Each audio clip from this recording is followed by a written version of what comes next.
The first body was found on November 2012, a man known for his charitable work, Pastor Reginald Benique. His death was ruled a robbery gone wrong. But to the people of Krugersdorp, it felt off. The small South African town, nestled on the edge of Johannesburg, was unaccustomed to violent crime, let alone murder. Within months, another body surfaced. Then another. All under similar circumstances: torture, execution-style killing, minimal evidence. Fear crept into every household. A killer was on the loose, or perhaps, something far worse. At first, there appeared to be no connection between the victims. Each one led a life of religious involvement or charity work. But behind the smiles and sermons lay a tangled web of deceit, greed, and fanatical devotion to a woman who called herself God's chosen. Her name was Cecilia Steyn. Cecilia was enigmatic, quiet, unassuming, and, to some, otherworldly. She claimed to be a former 42nd generation witch, turned devout Christian after a divine encounter. Her conversion, she insisted, was not just a spiritual shift, but a cosmic calling. She said she had defected from Satanism, that her life was in constant danger, and that demonic forces sought her death every day. To protect her, she surrounded herself with a group of devout followers, people who believed in her divine connection, and more importantly, believed they were chosen for a greater purpose. This inner circle would later become known as Electus per Deus, Latin for chosen by God. To outsiders, they appeared as a Bible study group, zealous, yes, but harmless. To those within, they were spiritual warriors in an apocalyptic battle between light and dark. Their enemy? Anyone who dared oppose Cecilia or question her authority. It began subtly. Cecilia would tell her followers of plots against her, invisible assassins she claimed were sent by satanic cults. She spoke of betrayal among former friends and Christian leaders who, she claimed, had turned against God. Her followers, already immersed in her world of angels and demons, began seeing these people as threats, not just to Cecilia, but to the divine plan. One of the first members to fully embrace Cecilia's delusions was Cecilia Steyn, a former schoolteacher with a sharp tongue and unwavering faith in the cult's mission. Alongside her children, Leroux and Marcel, Cecilia became Cecilia's right hand. Her home turned into a planning center, a place where murders were discussed like chores, where prayers were said before bullets were loaded. By 2015, the cult's hit list was growing. Cecilia's vendettas became the group's holy mission. She convinced them that each target was possessed or influenced by demonic forces. To kill them was to purge evil from the world. Their methods were brutal. In one case, a victim was lured under the pretense of a job opportunity. Once alone, he was tortured for hours, forced to give up bank pins before being killed. Another was stabbed over 50 times. Each murder was calculated, not just for bloodlust, but financial gain. The cult funded itself by draining their victims' bank accounts and stealing personal belongings, selling them for profit. The police were baffled. The victims had no clear ties to each other, and the crime scenes were meticulously cleaned. The brutality suggested rage, yet the lack of forensic evidence pointed to cold calculation. Detectives worked in the dark, unaware they were up against a cult that believed they were doing God's work. It wasn't until 2016 that cracks began to form. A former member, Candice R., managed to escape the cult's grip. Racked with guilt and terror, she approached the police with a story too bizarre to believe. Claims of demonic possessions, holy missions, and a woman named Cecilia who demanded unquestioning obedience. She told them about secret meetings, coded language, and a growing body count. At first, authorities were skeptical.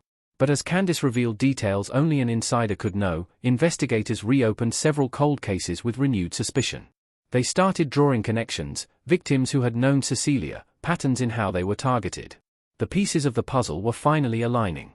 Still, getting to Cecilia wasn't easy. She kept herself insulated, rarely leaving her apartment. Her inner circle protected her like a deity. Any member who showed doubt was quickly ostracized, or worse. One member who attempted to leave vanished without a trace. Another suffered a suicidal fall from a building. Police knew they needed hard evidence, something undeniable. So they watched. Tapped phones. Monitored bank activity. Slowly, methodically, they traced the money trails and phone calls that linked the murders back to Cecilia and her disciples.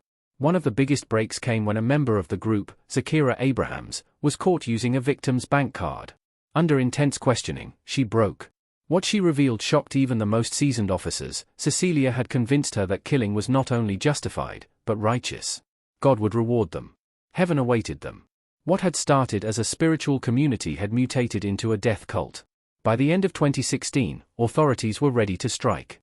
Surveillance footage, financial records, and testimony from former members painted a chilling picture. Arrests were made in quick succession. Miranda, Leroux, and Marcel were taken into custody. So were other key members. But the crown jewel was still at large, Cecilia, the puppeteer behind it all. When they finally came for her, she didn't resist. She sat calmly, eyes vacant, Bible in hand. She told the officers she had expected them, that it was all part of the prophecy. The town of Krugersdorp breathed a tentative sigh of relief. But the story was far from over. 11 lives had been brutally taken. A community had been ripped apart. And the trial was only beginning.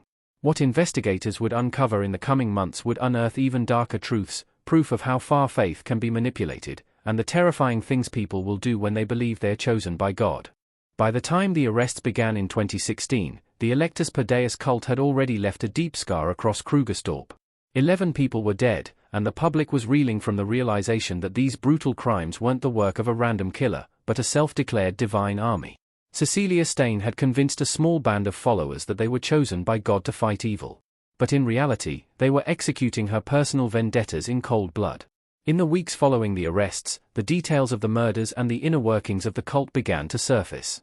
And what emerged was even more horrifying than investigators had anticipated. Cecilia's manipulation wasn't limited to spiritual deception. She built a psychological prison for her followers, feeding them delusions of grandeur, supernatural warfare, and impending doom. She claimed her life was under constant attack by satanic forces. Her home was rigged with false signs of danger, burning candles arranged in pentagrams, recordings of growling demons, and blood-smeared walls. She even faked seizures and stigmata, demanding her followers protect her from invisible threats. Miranda Steyn, the once respected teacher, became her enforcer. She had transformed completely, her maternal instincts eroded by the cult's ideology.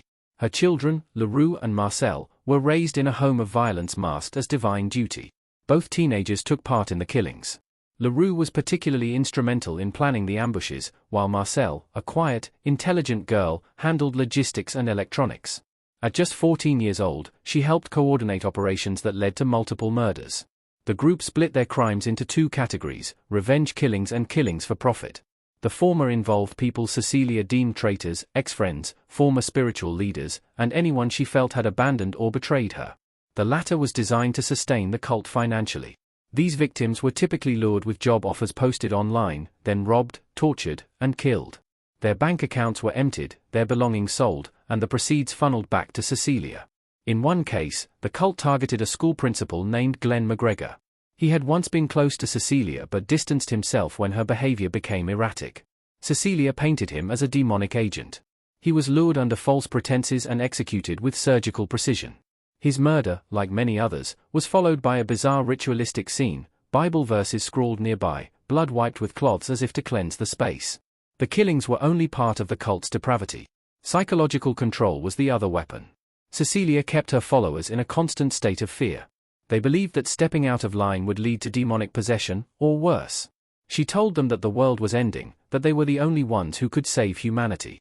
She insisted God spoke to her directly, guiding every decision.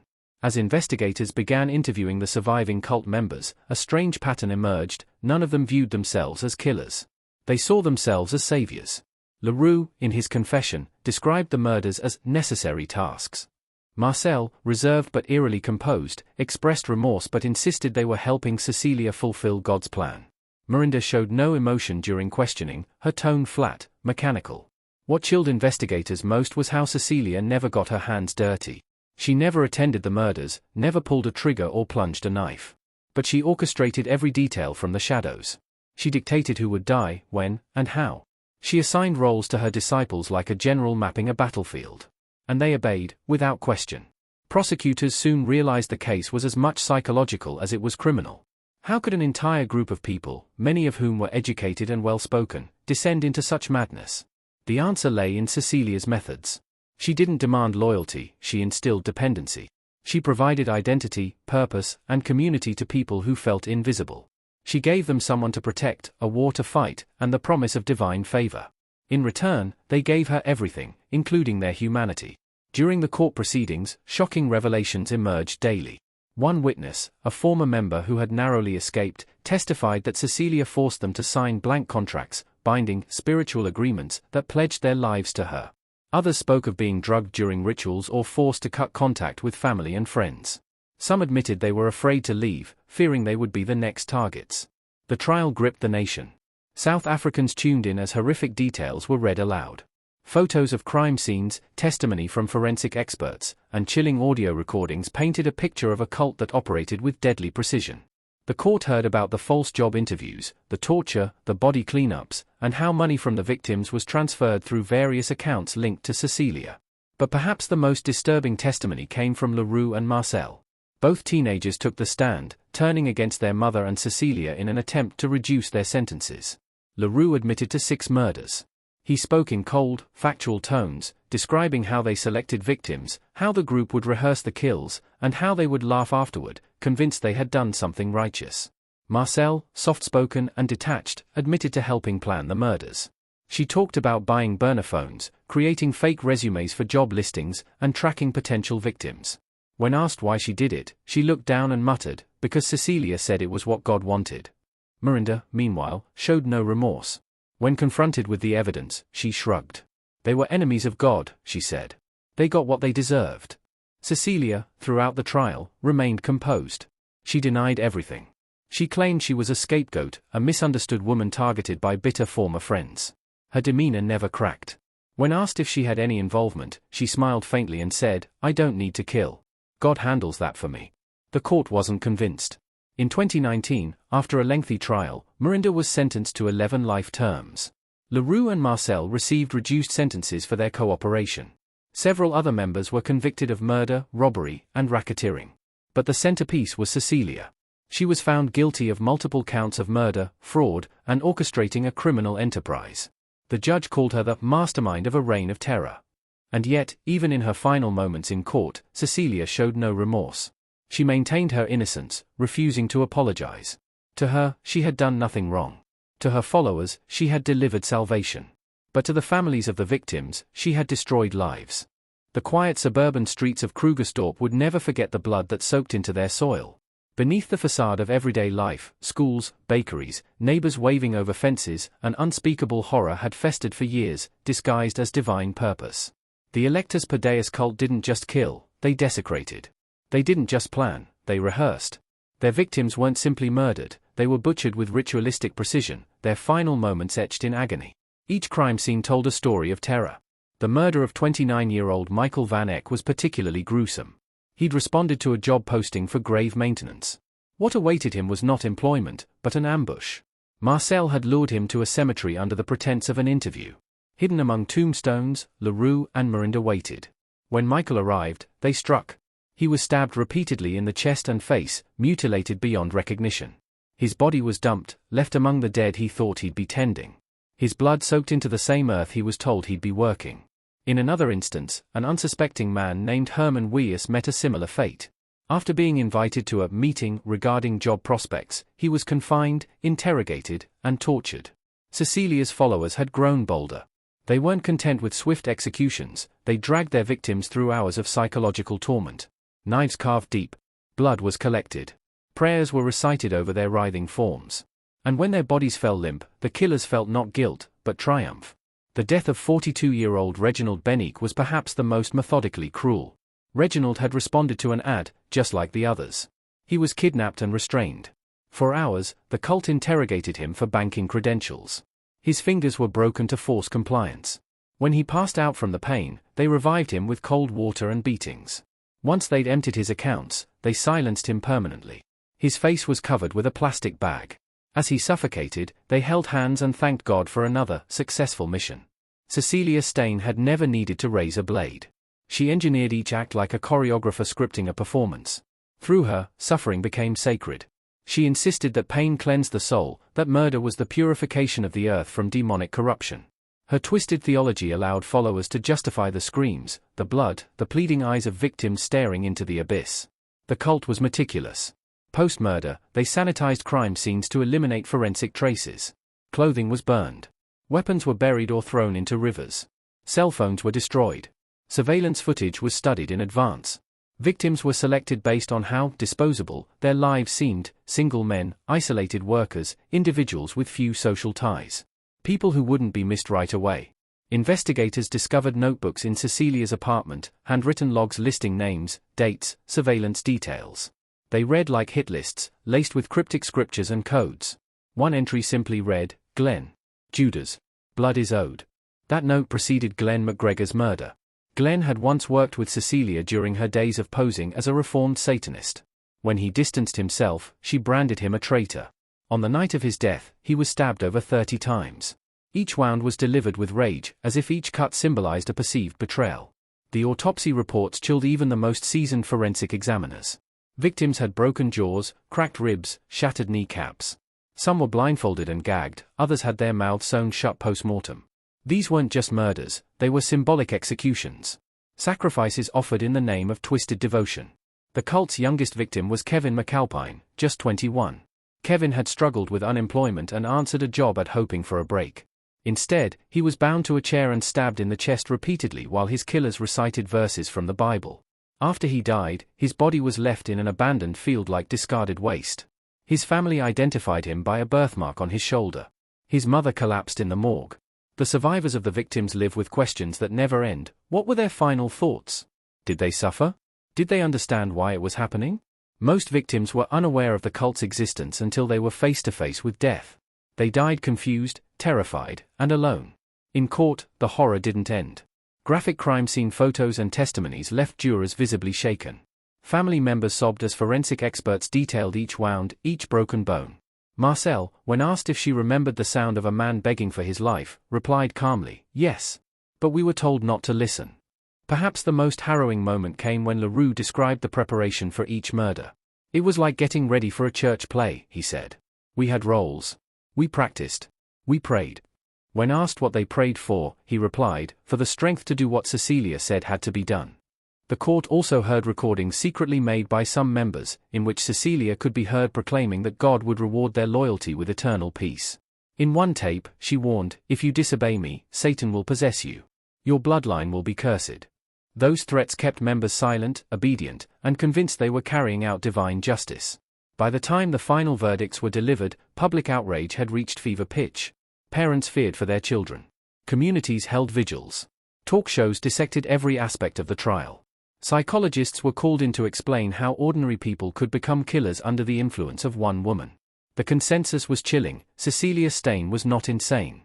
She was cold, calculated, and utterly devoid of empathy. After sentencing, several cult members attempted suicide in custody. One succeeded. Cecilia, however, remained disturbingly serene. During her transfer to prison, she told a guard, "They still need me. God isn't finished." She was wrong.